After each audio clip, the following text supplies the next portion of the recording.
Kamusta ka, kaginhawa Pinoy? Kung isa kang OFW o kahit simpleng mamamayan, malayo sa pamilya, nagpapagod araw-araw, at patuloy na nangangarap ng mas maayos na kinabukasan. Para sa'yo ang video na to. May isang money tip na sobrang simple, pero kayang baguhin ang buong buhay mo. Hindi ito tungkol sa pagiging financial expert, malaking sweldo, swerte. Ito ay tungkol sa disiplina, hindi motibasyon. Reality check sa buhay OFW.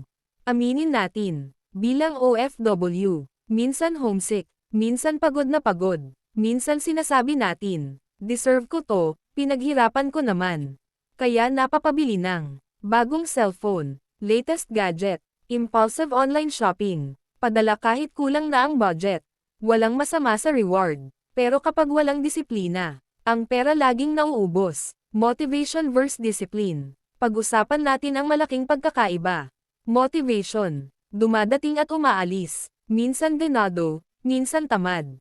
Depende sa emosyon. Discipline. Kahit pagod, tuloy pa rin. Kahit walang gana, ginagawa pa rin. Kahit walang nanonood, consistent pa rin. Ang motivation ay parang kape. Ang discipline ay parang ugali. At sa pera, ugali ang mas mahalaga. One money tip. Discipline over motivation. Ito na ang isang money tip na gusto kong maalala mo. Hindi mo kailangan ng motivation para mag-ipon.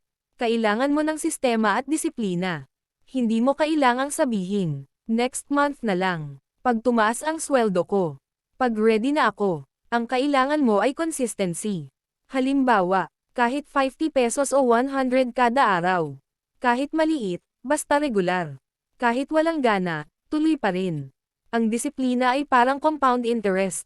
Mabagal sa simula, pero malakas sa huli.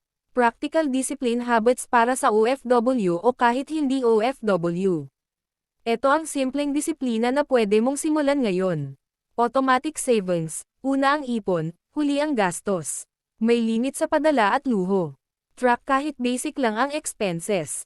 Huwag magpadala ng pera na wala sa budget. Isipin mo, para ba to sa future ko?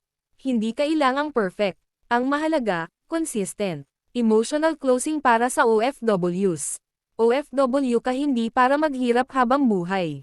Nag-abroad ka dahil may pangarap ka, may pamilya kang inuuna, may future kang binubuo. Huwag mong sayangin ang sakripisyo mo. Dahil lang sa kawalan ng disiplina. Disiplina ngayon, ginhawa bukas. Kung nakarelate ka, like this video, subscribe sa Ginhawa Pinoy, i-share mo ito sa kapwa OFW. At tandaan mo, hindi motivation ang magliligtas sa pera mo, kundi disiplina. Hanggang sa susunod na video. Ito ang Ginhawa Pinoy, para sa mas maayos na pera, isip, at buhay.